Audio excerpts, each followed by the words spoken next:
Alright, so hello one and all, welcome back to another Mushoku Tensei skipped content episode review thing. We have Season 2, Part 1, Episode 4 with you, and this is the going to be the shortest skipped content review to date. I don't even know if it'll break 10 minutes in time. I know what Episode 1 was pretty short, surprisingly. I was recording and I'm like, wait, what? That's it? Like that doesn't feel like, it feels a little short there, but this one is ridiculously short. So this will be a quick watch for all of you. And so let's just jump into things.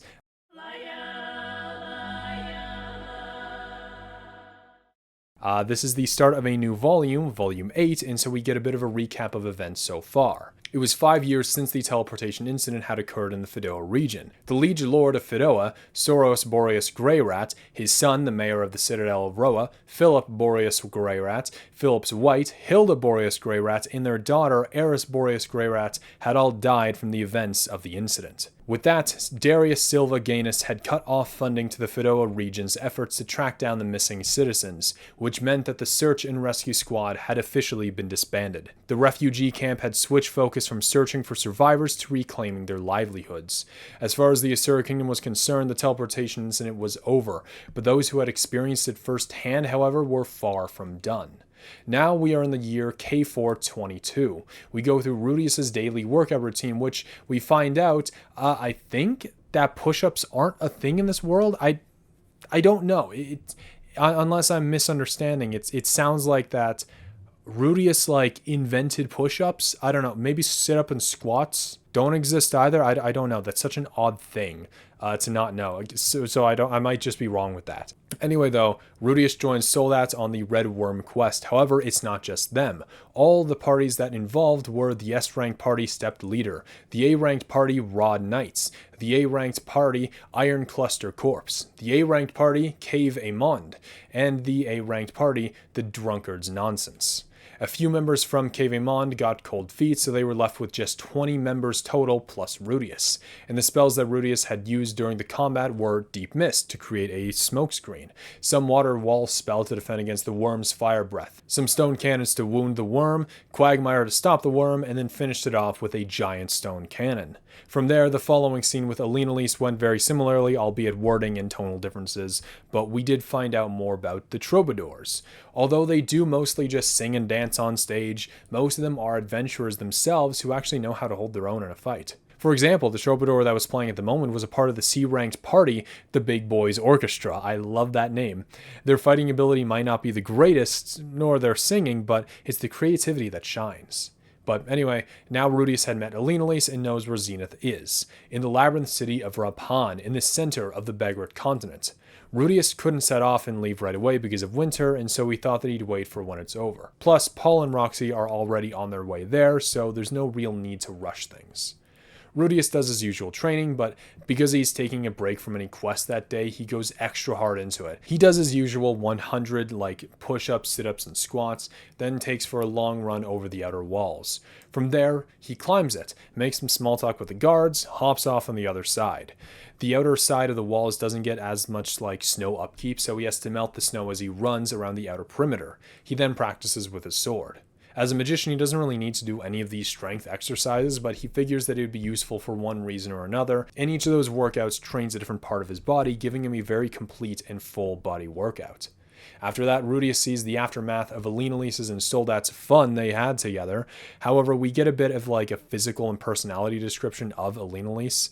She is just drop-dead gorgeous, obvious, and she knows exactly how to seduce a man to have them wrapped around her finger.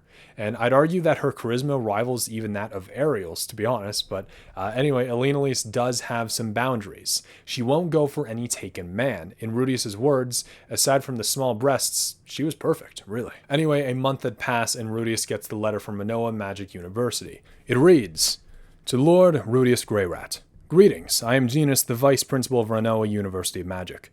Recently, the name of Rudius the Quagmire has gained prominence in the Kingdom of Ranoa.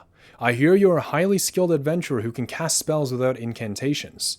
On further investigation, I also discovered that you seem to be the pupil of the Water King magician, Roxy Magurdia. Have you any desire to polish your incredible magical skills? I've made preparations to welcome you as a special student at Renoa University. As a special student, you would be exempt from tuition as well as class attendance requirements, while having access to the main school library and facilities to support you conducting your own research. If you are able to complete one research project within 7 years, by the time you graduate, and transfer...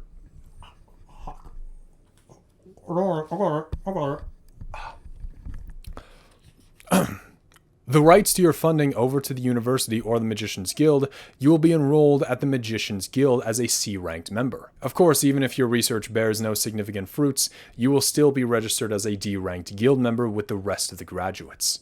I would deeply appreciate an opportunity to introduce myself to you. I apologize for the abruptness of this request, but I ask that you consider my offer.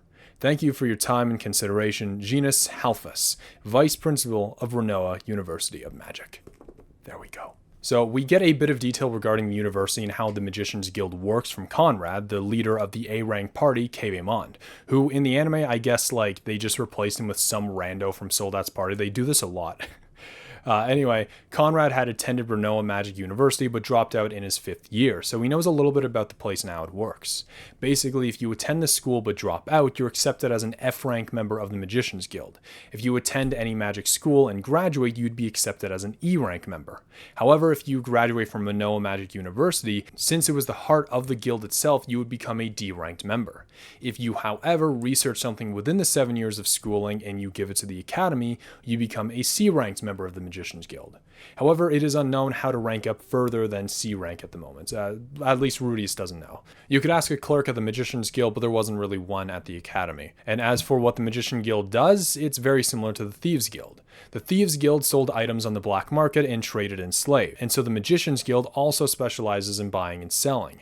However, they sell scrolls, support the creation of magical implements, among other things. Conrad couldn't really give any further details like that, such as like exactly what the ranks do for you. All that's known is that getting F rank in the guild wasn't really anything special, and they don't offer much to support you really. It's likely that the higher ranks will offer some kind of reward, such as discounts for like tools and supplies, as well as better material for training perhaps. But that's just like my speculation. Alina really pushed for Rudius to go to the academy because she didn't want Rudius to go back to Paul because she didn't want to see him. And of course, Hitogami said how pathetic Rudius is and that he shouldn't return to Roxy and should instead go to the University of Renoa to do some research on the teleportation incident. It's only then that he can heal his ED. And yeah, that's it. This episode didn't skip much, I'm not going to lie. There wasn't too much happening in the episode to begin with. It only covered, I think, 58 pages, give or take, which is like the shortest amount I think the anime has ever covered. This is probably going to be the shortest episode count today. We hit 10 minutes for me. There we go. I don't know how much I'm going to have to cut out. But yeah, so this really doesn't have much. There's not much there. Not much to this. Don't worry, other episodes will be interesting. I do like, at the very least, we learned about the Magician's Guild, which is a big part lore-wise. I was going to say it's a big part of the series, but not exactly. But it's lore-wise, it's pretty interesting. I wonder what other YouTubers did, right? I know it seems like I probably milk the skip content stuff and like stretch it out into long-ass videos. But the other people's average videos are like 10 minutes. What did they have to do with this one? Did they like make 2-minute videos on this? I wonder, what did everyone else do with this? Anyway, that's it for this video. I hope you enjoyed the skipped content episode video review thing. And if you did, give it a like and subscribe for more Mushoku Tensei content, probably longer videos than this. And I will see you in the next video. Goodbye.